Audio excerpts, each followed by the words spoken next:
இன்றைக்கி வந்து என் குட்டி வயசில் நான் செஞ்சுருந்த ஃபுலிஷ்னஸை பற்றி சொல்கிறேன். எங்கள் அப்பா வந்து நிறைய மிட்டத்தில் நிறைய இடம் இருக்கும். அப்போ வந்து என்ன சொன்னார், ஒரு ரோஸ் வச்சுருந்தேன். அந்த ரோஸ் வந்து நல்லா துளிர் விட்டுடுச்சு.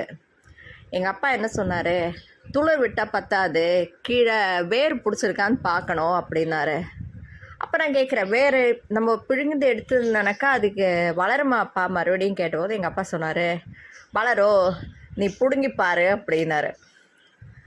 நான் சமத்து, நான் போய் பிடுங்கி பார்த்துட்டு மறுபடியும் குழி தோண்டி அதுக்குள்ளே வச்சுட்டு வந்தேன். உடனே எங்கள் அப்பா என்ன சொன்னார், அது நல்லா வளரணுன்னானாக்கா கொஞ்சம் சுடு தண்ணியில் வந்து அந்த வேரை வந்து கழுவிட்டு வைக்கணும் அப்படின்னாரு, சுத்தம் பண்ணணும் அப்படின்னாரு. சரி சொல்லிட்டு திடீர்னு பார்த்தபோது சூடாக தண்ணியெல்லாம் இல்லை, கஞ்சி தண்ணி இருந்தது சூடாக, அரிசி வடித்த தண்ணி.